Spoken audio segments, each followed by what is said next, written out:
views and opinions expressed in this program are those of the participants and do not necessarily reflect the views of BronxNet or the program underwriters.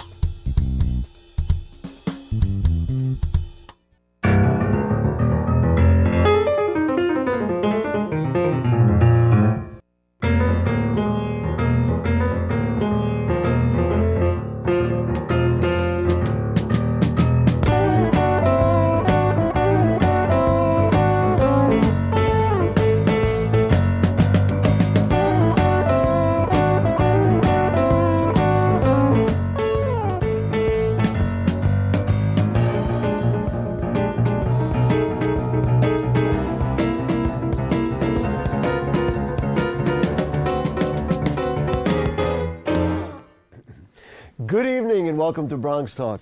In a special election last week, the district manager of Community Board 2, now former district manager, was elected to represent the 17th Council District in the City Council. Tonight, Rafael Salamanca gives his first full-length TV interview as a councilman or councilman-elect, and we will talk with him about the election just passed, development, housing, crime and policing, and mostly his plans and perspectives on getting to work as a city councilman.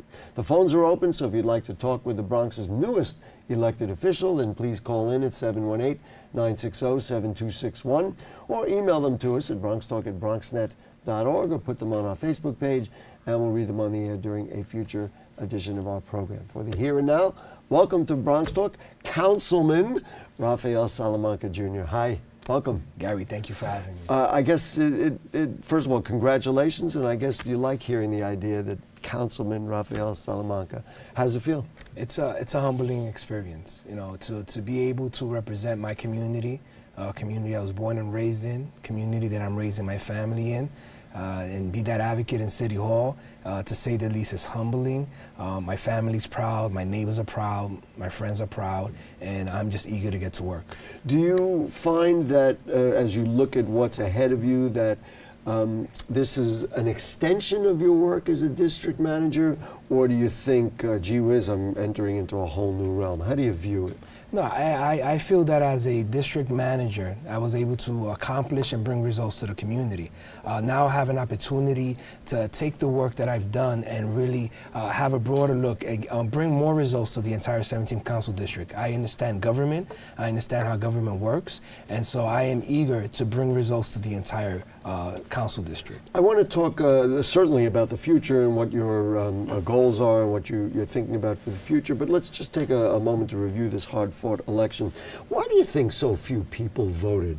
I mean, the numbers are just extraordinarily sad. 3,800 voted out of 157,000, less than 3% of the total population. I realize that's not the number of registered voters, but still so few people have really such great influence on who the next council member. Why do you think that's so? You know, Gary, we looked at the history in terms of special elections in the past. We knew that there was going to be a low voter turnout. The election was on February 23rd. There's no elections, you know, in February. Normally you have elections in September and in November. But you know, the team really did a good job in terms of reaching out to as many voters as possible. We sent out mailings, you know, we knocked on doors, we made phone calls to remind the community that there's a special election and really bring that vote out. Mm-hmm. Do you think, I was asked this on a Facebook conversation about the lack of participation, and I had the feeling that there's a real sense of disenfranchisement, that people in the Bronx especially don't feel empowered that, gee whiz, I can have some effect on controlling what happens in my neighborhood. Do you sense that when you move about your district or around the borough?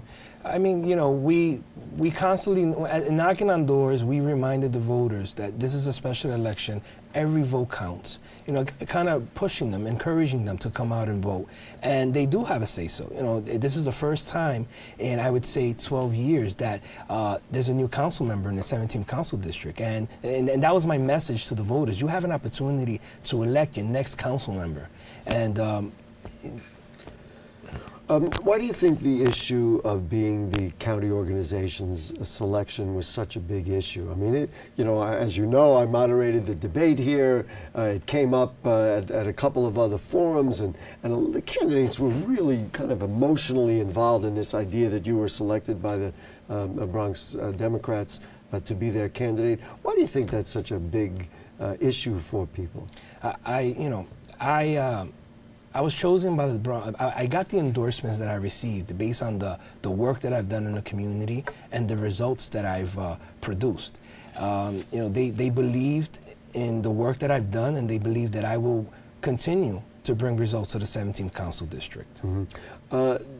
I guess the biggest concern, and I'm making an assumption here, would say, oh, well, Raphael is, they did it because they know him and because he's going to always do what kind of the status quo is. Do you ever see yourself taking a stand and saying, you know what, I don't think this is good for my district, even though it might be against what the county leader wants or what the borough president wants or even the Speaker of the Assembly? Do you feel a sense of being able to be independent? Something that I've reminded individuals throughout the campaign, again, is I was born and raised in this community. I'm raising my family here. Decisions that are made in City Hall, in the council, are going to affect our community, are going to affect my family, are going to affect your family a week from now, a month from now, 10 years from now. So ultimately, decisions that I make are going to be for the best interests of my community. Mm-hmm. And so, therefore, you feel like you would make that decision, you feel like you could be independent? Yeah, before decisions are made, I'm going to ensure that I involve the community.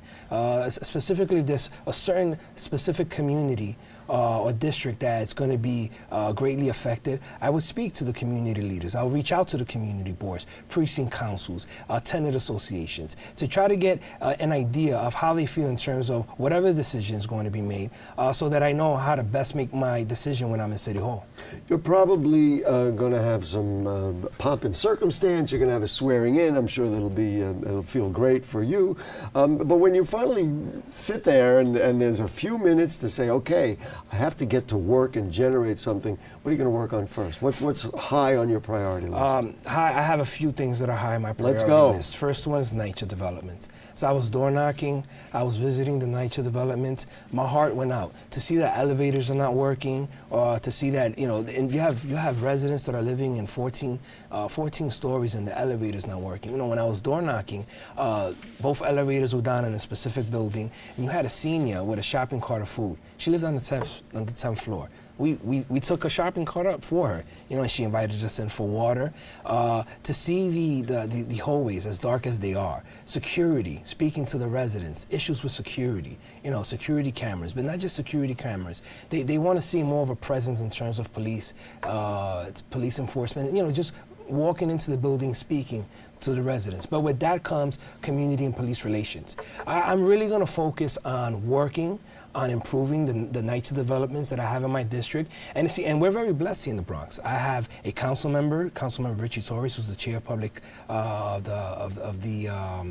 Housing Committee. Yeah. And we have Councilmember Vanessa Gibson, who's the chair of the Public Safety Committee. I have a relationship with them. I'm going to bring them in to the tenant associations, see how we can work together and bring some true change. Let's talk about NYCHA. I mean, it's absolutely unacceptable. I've said it here on this show and in any forum I could find to say it. We asked it during the debate that you participated in.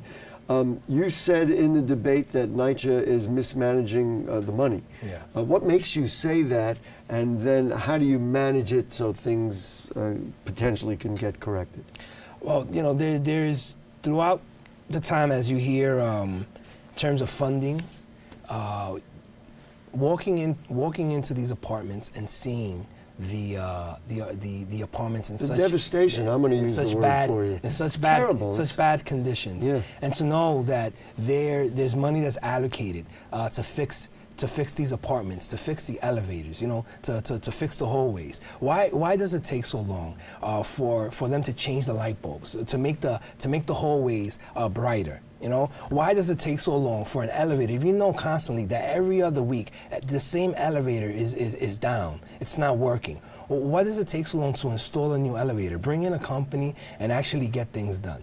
So I am eager to have this conversation with the leadership in NYCHA to see how we can address these issues. I think it would be relieving for people in the borough and certainly in your district and in other public housing developments to hear that there's somebody who takes it seriously, because this is not the first conversation about these terrible conditions. So that's first on your list. Yes. One of the things that you talked about during the campaign and that you seem to be very proud of is your work on the precinct council and police community relations. Yes. Talk to me about, as a district manager, what you found as far as the relationships between communities and police, and then what you were able to do to help improve them, and then maybe what the next step might be. Yeah. Well, having living in the community, and when I became district manager, I involved myself in going to the precinct council meetings. Something I noticed was that the attendance was very low. Immediately when I became president of the precinct council, what I did is I took the meetings outside of the precincts and I moved them around throughout the entire community to kind of bring the precinct councils to the people, involve residents.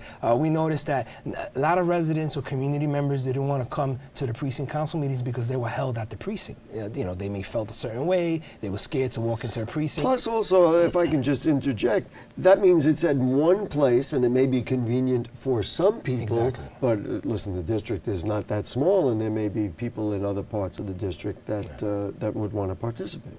So in moving the meetings around, we immediately saw a spike in attendance. You did? Yes, we immediately saw a spike in attendance. Then we also noticed that the precinct council was meeting September through June. Well, what's going on with July and August? July and August are one of the hottest months. Yeah, yes, one of the hottest months. That's right. So I immediately, we met all year round, July and August, and we ensured to have these meetings in an area where there may be high crime or high police activity or high complaints. And by doing so and bringing those meetings to those areas and seeing the community coming in, having a dialogue with the leadership of the precinct, we saw a big change in terms of the way they view the precinct. Greater understanding of who the police officers are? Exactly. And something else that was very key was that immediately as president of the precinct council, the inspector or the commanding officer. And what precinct is that? The 4-1 4-1 precinct. Okay. Yeah. We had her report all CCRB complaints.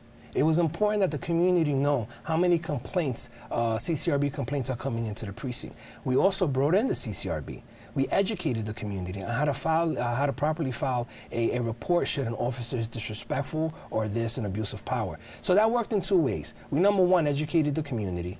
We educated them on how to file a report and also how to behave when you're dealing with an officer. We also put the police officers on notice. Hey, our community has been educated on how to properly file a report should you treat us inappropriately. Did you see results either with fewer complaints to the CCRB or even crime going down? I mean, give me an idea of how that worked and why that was effective. in our precinct, we've never had, so we followed the trend. There was never really a spike in terms of CCRB complaints going up. Mm-hmm. And we did that, and we wanted to monitor it to ensure that there was no spike. If there were a spike, and then we needed to sit down with the leadership of the precinct. And you had the forum to do that because you had a very active precinct council. Exactly. Okay, go ahead. Exactly. So, I'm sorry, I interrupted. No. So definitely that was key in terms of watching the trend. I guess if you were in the council for a longer period of time, I'd ask you about the leadership at the CCRB. That's a whole issue. The next time you come back after you've been in for a year, we'll talk about that very sensitive and controversial topic. Is there a next step in this process of police-community relations, or is it really status quo to keep what you've been doing? No, we will. So now that I am the council member, I have other precincts. other precincts that fall within my district. My plan is to meet with every precinct council and see what their process is, review what their attendance is, and make recommendations in terms of how to improve attendance and how to improve that community and police relation. Council member elect. Yes. We're going to take a short break. We'll be right back. Your new council member in the 17th Council District, Rafael Salamanca, is our guest, and we'll be right back.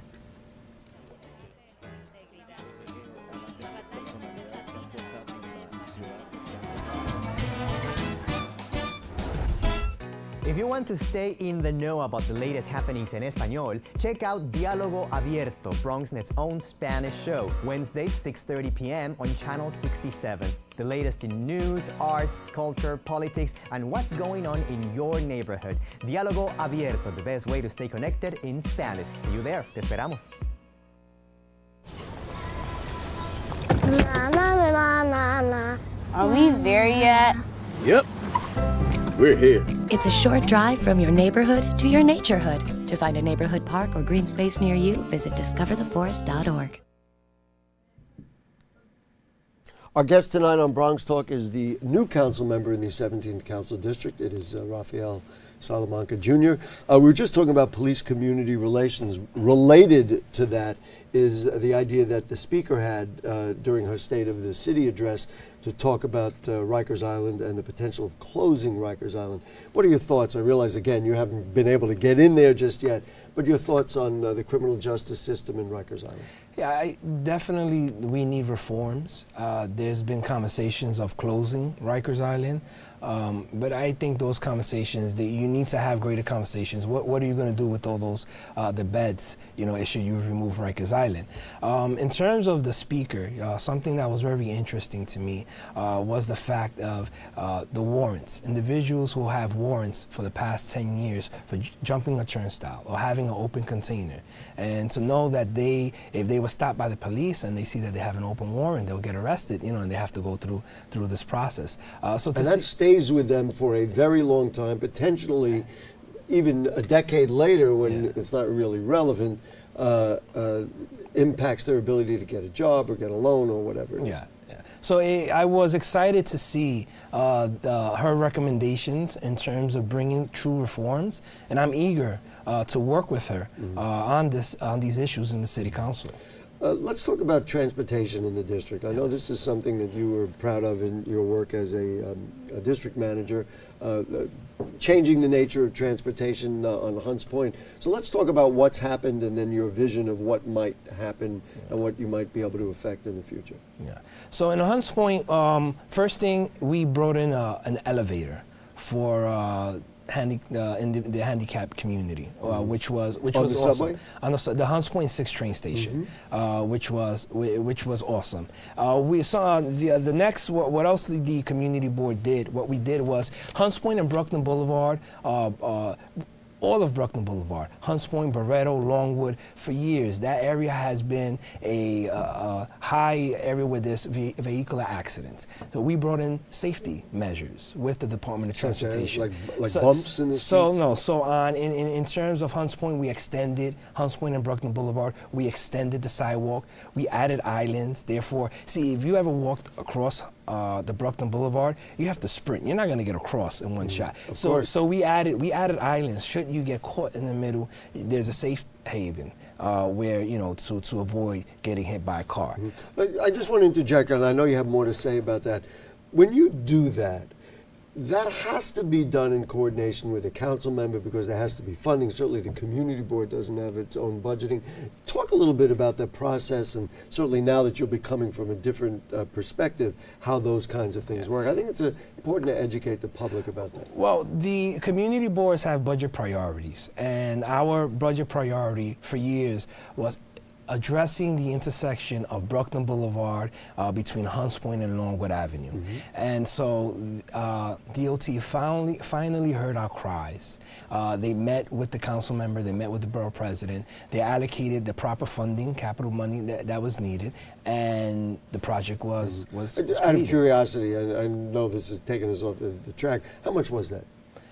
How much money? What did it cost? It cost that project cost about $1 million. I mean, certainly in terms of yours and my pocket, that sounds like a lot. That's a lot. But in relative terms, Yeah. that's a small amount of money that can have great impact. Exactly. It had great impact. It was a project which took weeks, a small time frame, weeks to complete, and we've seen the results. And little did we know we were educating a future council member in the process. So now let's continue on the idea of transportation. I think there were bus lines, and you did some other work on that. Let's talk We about brought that. in the new bus line at BX46. For years, one side of Hunts Point, there was no transportation to get there. Barreto Point Park was created. You have Hunts Point Landing as part of the Bronx. It's nice to the do, and Greenway. you had no way to get there. Exactly. And the only way to get there was you either drive or you walk there. And we have the floating lady pool in Barreto Point Park. So the community, we advocated to bring in a new bus line. I myself and the borough president's office, we went to the MTA board and we lobbied. We gave our testimony, and they approved the BX46 bus line. How long ago was it? I would say about 2 years ago. Mm-hmm. Yeah. And you look at the district now, and are there other, let's say, desert islands that you would seek to bring in? Or let's talk about transportation infrastructure. Yeah, so in terms of transportation, we're very blessed in the 17th Council District. We're what you say transportation rich. You have access to the train station, you have access to the buses. That area in Hunts Point, there was a need for public transportation. Mm-hmm. I'm eager to really go to different communities, really observe what the transportation needs are, and to see how I can work with the community in terms of addressing those transportation needs. During the debate that I moderated and you participated in during the campaign, you called for mixed income housing because certainly Yes. people are concerned about market rate housing. How do we mix the incomes? Because the numbers appear to be set. They say, quote unquote, 22% affordable, quote unquote affordable. Give me a plan. What would you like to see when new housing is created?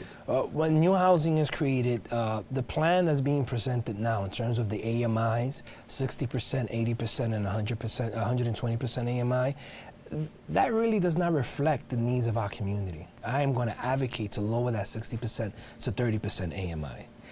It's important, the average income, at least in Hunts Point, the average median income, it's about $20,000 to $23,000, and in Longwood, we're talking about $24,000 to $26,000 a year. For a family of three, not a lot of money.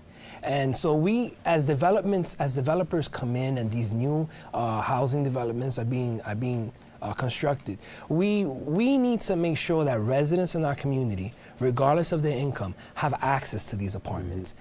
Many of the developers say, well, the numbers don't work out. I mean, that's nice, and we're not, we don't mind, but we can't do it. Do you see this as a subsidized situation?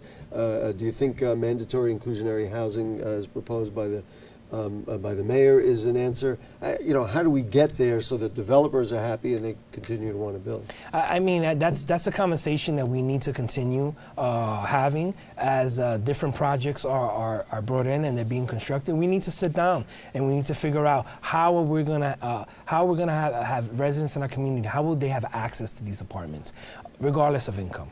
How important are small businesses to the 17th Council District? There was a wonderful story in the Times about how you shop local, yes. But a lot of people don't, and a lot of people feel like our small business districts are kind of losing the battle against malls and other developments coming into the Bronx. So how important are they, and then what do you do to support them? They're very important. I shop Bronx, I shop local, everything. And I can just interject, the suit he's wearing tonight was bought in the Bronx. Yes. It was actually bought on Southern Boulevard. I buy all my suits from on Southern Boulevard from the menswear, and it's important that we continue to support our small businesses. They hire locally. And as we support them, it gives them an opportunity to continue hiring locally, and it's it's always great to go into a store and you know the owner, he's been there for years, and you have an open communication, open conversation with him. So here's the balance, and we had a dialogue about this just before the show, and I know when you were on, the last time you were on the show, we talked about it. You have the crossings coming into your Yes. community. So now here's a mall coming in. Yes. They will provide some jobs. Talk to me about the dialogue to make sure that that really benefits the people of the Bronx and really doesn't suck the economic lifeblood out of small businesses and the community. So on Southern Boulevard, there is a shopping center and of the Hunts Point and Longwood community, yet there's no real nightlife. So the stores, once it gets a little darker, they start shutting down.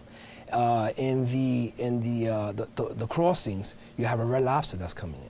Now, the Red Lobster, they wanted a letter of support from us for their liquor license. When you were the community Yes, board. for their Boy, liquor license. wait till you become a council member. They're really going to want your support.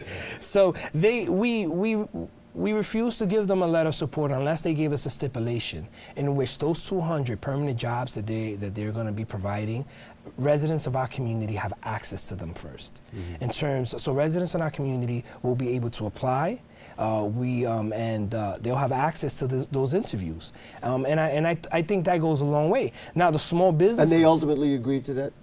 we have it in writing. And what is have they started that process? Do we know how that's No, going to work out? once the construction is completed and once they start bringing in their equipment, they will reach out to us. We have a workforce development. It's interesting you say us, you meant to the community. The community, they will be working with the local workforce development that we have in the community.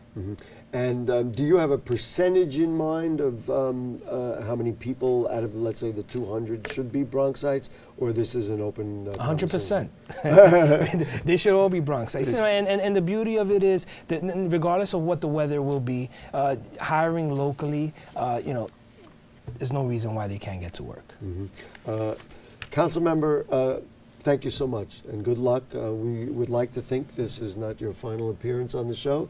We'll have many more topics to talk with you about. Any final words you just want to say to the community about what your plans are, or how it's going to work out for you? No, I am humbled to be in this opportunity to represent my community, the community I was born and raised in, and the community that I'm raising my family. I understand the needs of the community in terms of addressing the issues in NYCHA, youth development, building that community and police relations, bringing a housing that's affordable for all.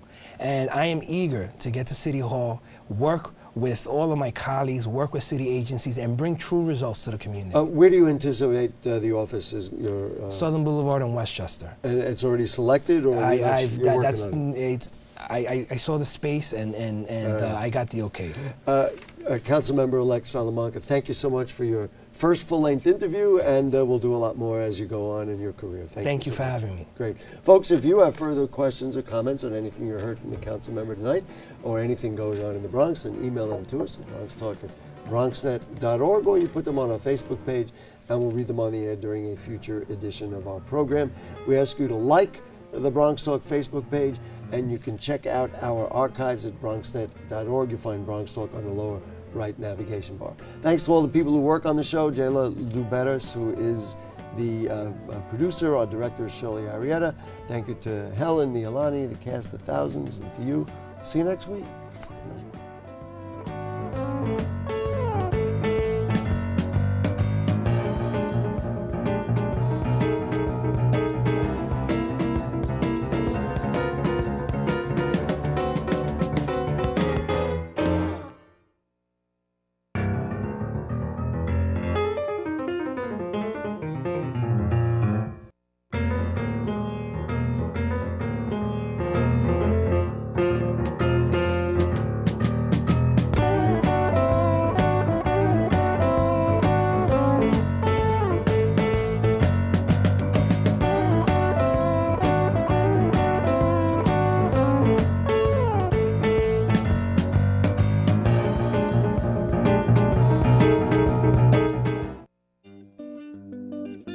Hello, good people of the Bronx and beyond. Welcome to A Life in Art.